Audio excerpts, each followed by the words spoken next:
Industri apa yang akan meledak di masa depan? Ini dia cara baca arah dunia sekarang. Kalau kalian perhatikan, pekerjaan yang paling dicari sekarang belum tentu ada 10 tahun lalu. Dan yang lebih menarik lagi, 10 tahun ke depan, mungkin pekerjaan kalian hari ini sudah nggak ada lagi. Dunia berubah, tapi banyak yang nggak sadar. Dulu, orang tua kita tumbuh di era yang stabil. Kerja keras, nabung, punya rumah, pensiun. Sederhana.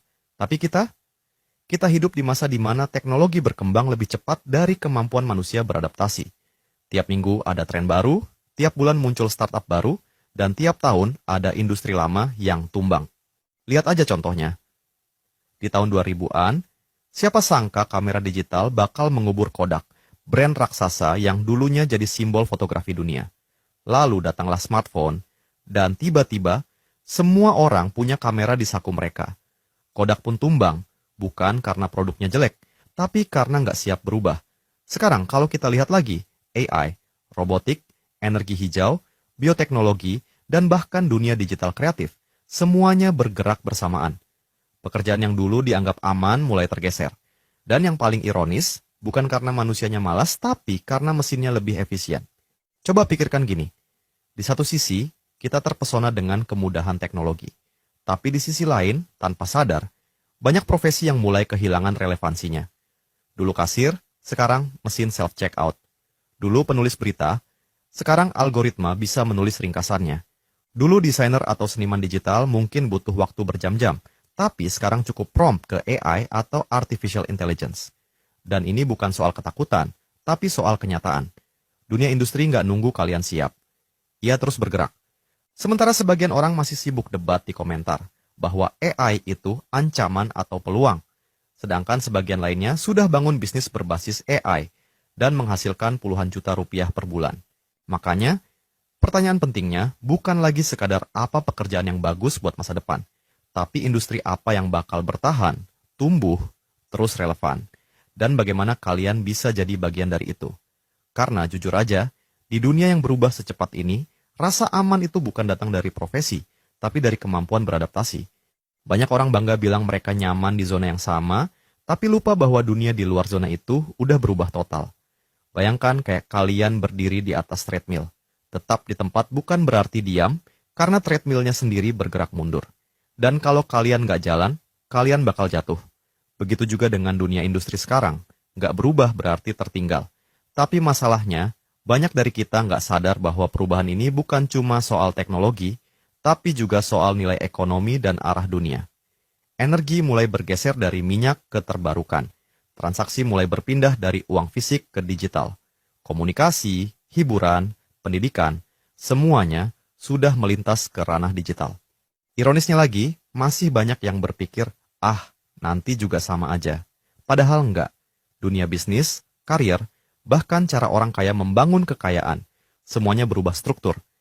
Jadi sebelum kita ngomongin industri paling potensial, kita perlu sadar dulu bahwa kita lagi hidup di masa di mana perubahan bukan ancaman, tapi realita. Dan satu-satunya cara untuk nggak tergilas, bukan dengan menolak perubahan, tapi belajar membaca kemana arah perubahan itu berjalan. Kalau kalian cuma ikut arus tanpa ngerti arah, besar kemungkinan kalian cuma akan jadi penumpang, bukan pengemudi. So, di titik inilah pentingnya untuk memahami bahwa industri masa depan bukan cuma soal siapa yang paling canggih, tapi siapa yang paling cepat beradaptasi.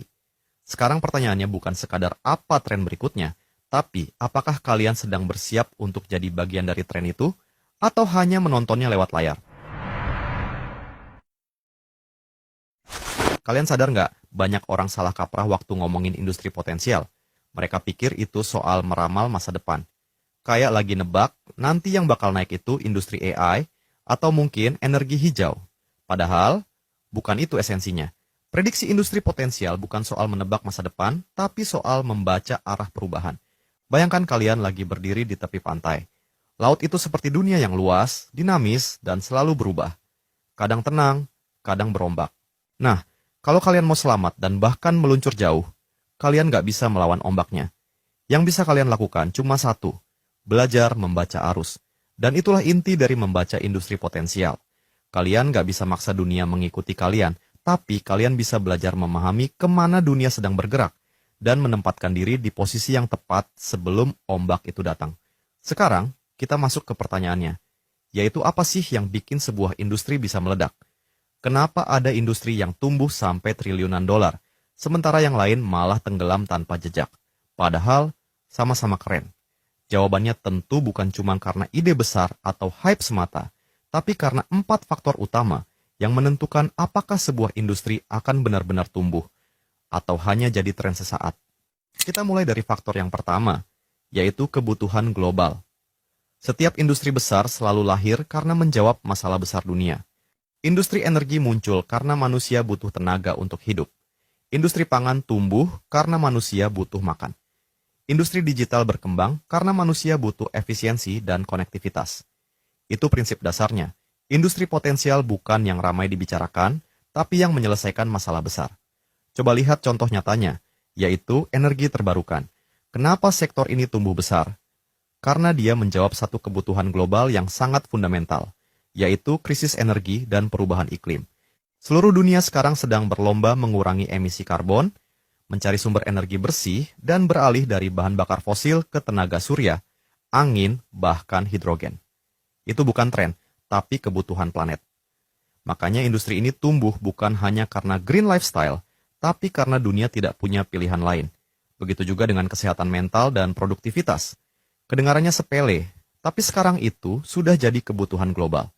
Industri yang menawarkan solusi, mulai dari platform meditasi digital, terapi online, sampai ekosistem kesehatan mental berbasis AI. Semuanya tumbuh karena menjawab keresahan zaman. Manusia modern makin cemas, makin sibuk, dan makin kehilangan fokus.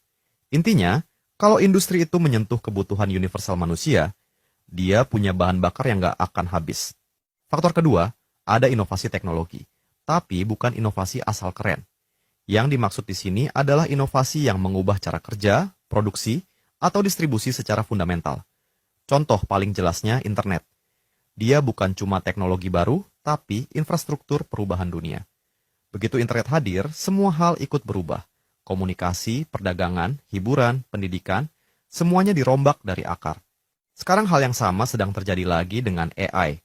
AI bukan sekadar alat bantu, tapi cara baru dunia beroperasi. Dia mengubah cara bisnis mengambil keputusan, cara orang belajar, bahkan cara manusia berkarya.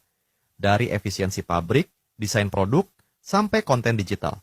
Semuanya dipercepat, dipersonalisasi, dan diotomatisasi. Itulah kenapa industri yang berdiri di atas fondasi teknologi disruptif seperti AI, bioteknologi, atau energi baru punya potensi tumbuh luar biasa. Karena mereka nggak cuma menumpang di tren, mereka menciptakan tren baru. Kuncinya sederhana, industri tumbuh besar bukan karena ikut perubahan, tapi karena menjadi penyebab perubahan. Ketiga, faktor kebijakan dan dukungan negara. Kadang, pertumbuhan industri bukan cuma soal pasar atau teknologi, tapi juga soal dukungan dari atas, dari kebijakan dan regulasi negara. Contohnya bisa kalian lihat pada mobil listrik atau EV.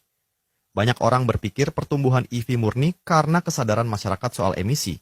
Padahal kalau ditelusuri lebih dalam, pertumbuhan cepat industri EV justru karena kebijakan global yang mendorongnya. Mulai dari subsidi pemerintah untuk pembeli kendaraan listrik, regulasi pajak karbon, insentif produksi baterai, sampai investasi besar-besaran di infrastruktur pengisian daya. Negara-negara seperti Tiongkok, Amerika, dan Norwegia menjadikan transisi ke kendaraan listrik bukan sekadar inisiatif industri, tapi agenda nasional.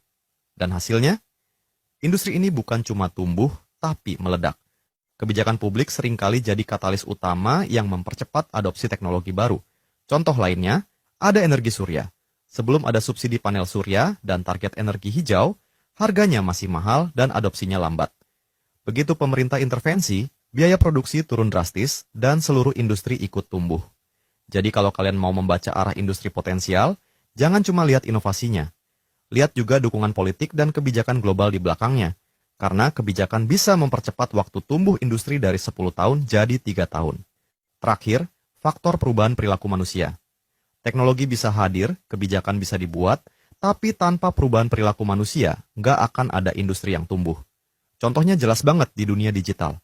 Kenapa konten pendek seperti TikTok atau YouTube Shorts bisa meledak, sementara platform panjang seperti blog makin sepi? Jawabannya karena perilaku manusia berubah. Atensi makin pendek, kecepatan